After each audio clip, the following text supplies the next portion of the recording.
Airtable is a powerful tool for social media management, offering flexibility and organization for tracking campaigns, content, and performance. Here's how to use it. Set up a base. Create a new base for your social media management.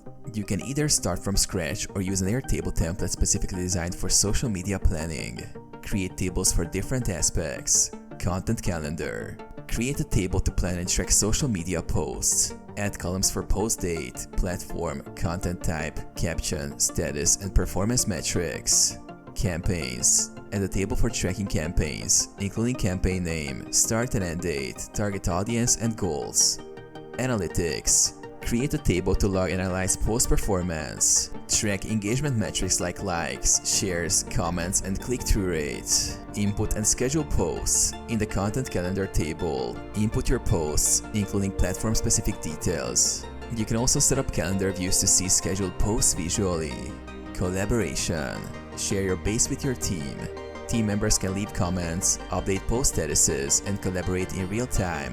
Automations. Set up automations to send reminders for upcoming posts or integrate with other tools like Slack for notifications.